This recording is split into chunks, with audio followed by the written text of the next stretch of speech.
Көресің деп едің, бұл не хикмет? Деп сұрайды. Ұлық Алла Тағала сонда. Рас айтасың, Сүлейменнің пешенесіне 9 жылдық ғұмыр жаздым. Бірақ зерек ұлың қонаққа қызмет етуден шаршамады. Ақсақалдардың батасын алуға құмар болды.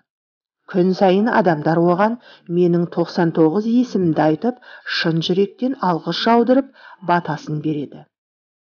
Көптің алғысымен оның ғұмыр жасы ұзарды. Менің бір есімім халық. Халықтың тілегін қабыл етпеу ұлықтылығыма сын болар. Бүгіннен бастап Сүлейменге 99 түрлі мұғжиза берем. Жердегі бүкіл тау, тас, аң, құс 18 мың ғаламға патша қыламын, деді. Содан бастап Сүлейменге дарымаған керемет қалмапты деседі. Осыған орай Сүлеймен де су құйған, су иесі Сүлеймен деген сөздер ел арасына таралыпты. Қазірде қазақ халқы үйге қонақ келгенде жас баланың қолына құман мен сүлгі беріп, үлкен кісілердің батасын ал деп су құйғызады. Батаменен ел көгерер, жаңбырменен жер көгерер деген тәмсіл сөз Сүлейменнен қалған екен. Қонақтың қолына құман мен су құюға байланысты ел аузында тағы бір мынадай бір хикая сақталған. 1945 жылы соғыстан қайтқан бір жауынгер еліне келіп ас беріп Құран оқытады. Жауынгердің өзі қонақтардың қолына су құйып бәйек болып құрақ шады. Беріңіз аға, мен құяйын деген жас балаларға кезек бермепті.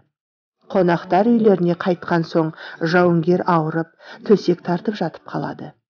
Көңілін сұрай келген ағайындарына ол былай дейді. Майданда жүргенде Құдайдан күндіз-түні, уа Тәңірім, тек туған жеріме аман есен жеткізе көр. Жат жерде өлуден сақта.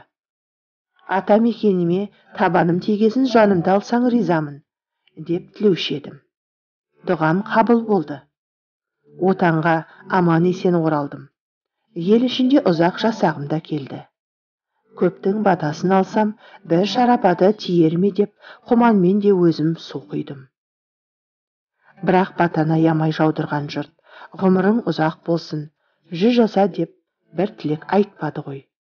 Егер осылай дегенде, Тәңірі Тағала көптің тілегін қабыл етіп, өмірімді ұзартар ма еді, кім білсін. Амал нешік, енді қайтып басымды көтермеспін. Себебі соғыста елге жеткен соң жанымда алсаң ризамын деген сертім бар еді. Сол сертім жібермеді, білем, депті. Содан көп ұзамай өзі де дүниеден өтіп